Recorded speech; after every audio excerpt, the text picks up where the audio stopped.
पर्यावरण की चिंता जताने में और उसे बचाने के प्रयास में बहुत बड़ा फर्क होता है। अगर हम आपसे पूछें कि 15 साल की उम्र में संयुक्त राष्ट्र में चिंता जताने वाला महान है या 15 साल की उम्र में एक बंजर जमीन को घना जंगल बना देने वाला ज्यादा महान है?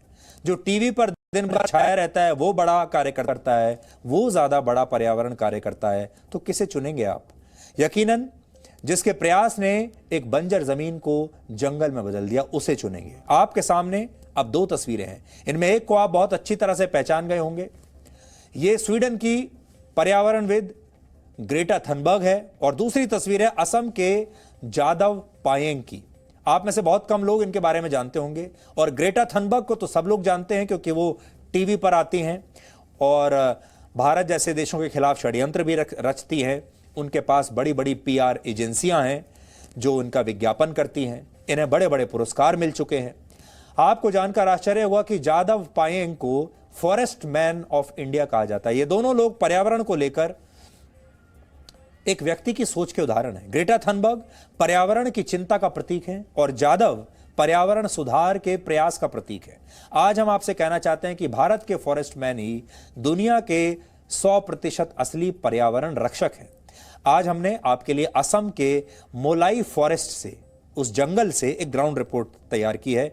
सूखा बंजर किस तरह हरियाली में बदल जाता है उसके बारे में हम आपको बताएंगे। साथ ही आपको मिलवाएंगे जादव पायेंग से, जिनका कहना है कि इंसानों ने अपने घरों के लिए जानवरों के घर छीन लिए, तो अब वो जानवरों का घर बसाने के लिए जंगल तैयार करते हैं।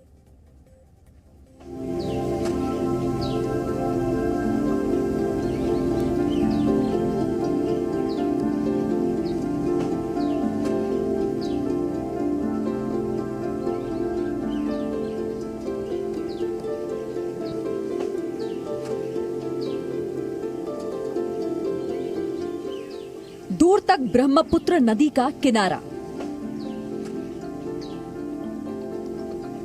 और उसकी रेतीली जमीन जिस पर कुछ भी उगने की आस तो वन विभाग को भी नहीं थी, वहां अब देखिए 1300 एकड़ में एक विशाल जंगल फैला हुआ है।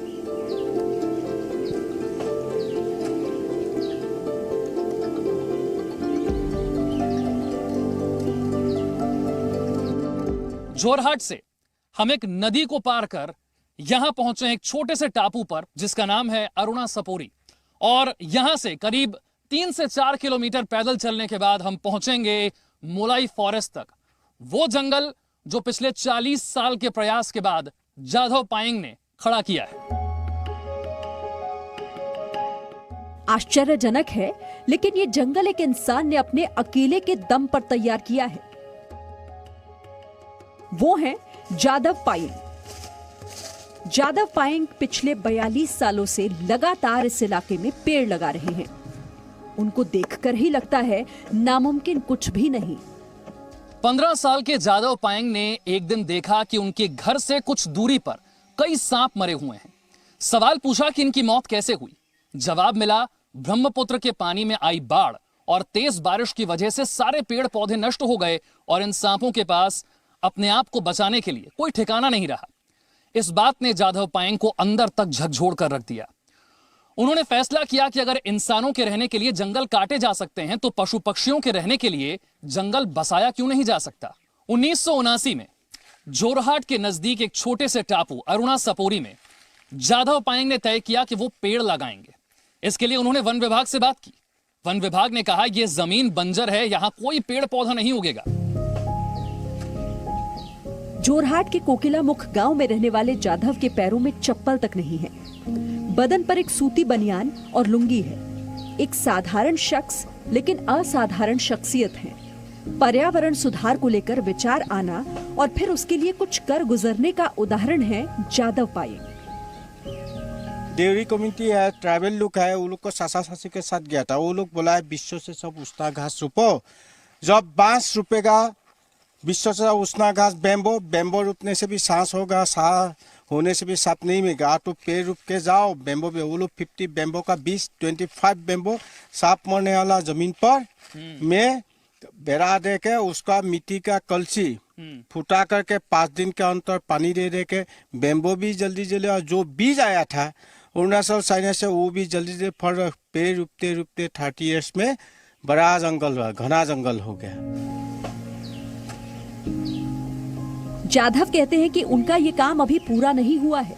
अभी तो उन्हें 2000 एकड़ में और पेड़ लगाने हैं। उनकी मेहनत की वजह से ही आज उनके जंगल में देश में पाए जाने वाले पक्षियों की 80% प्रजातियां हैं और इसके अलावा बाघ समेत कई जंगली जानवर अपने घर यानी जंगल लौट आए हैं।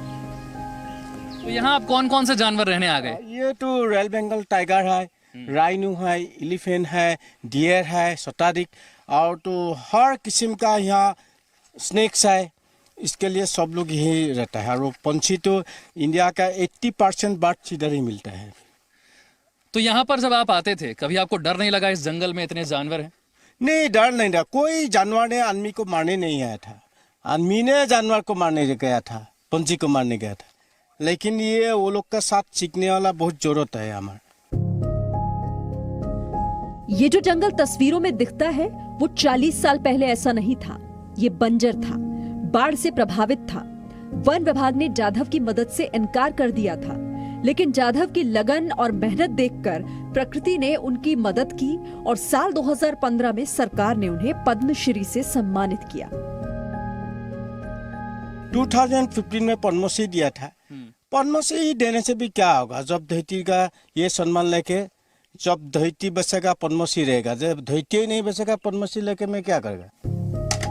जाधव अपने बसाए जंगल में ही रहते हैं, उसको और ज्यादा पल्लवित करते हैं। वो अपने जंगल और वहाँ रहने वाले जानवरों की सुरक्षा को लेकर चिंतित हैं।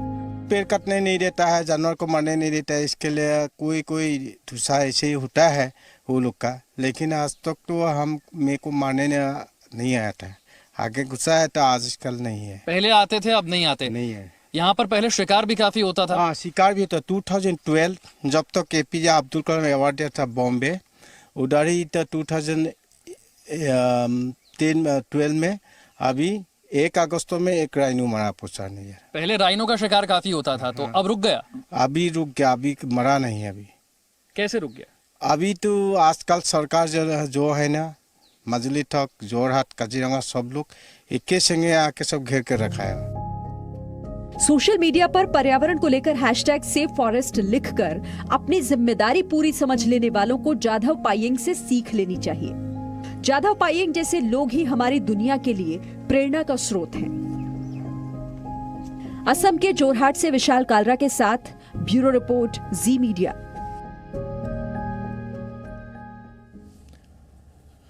आप सब लोग ग्रेटा थनबर्ग को तो जानते होंगे, लेकिन जाधव पायेंग को नहीं जानते होंगे, उन्हें पहचानते नहीं होंगे।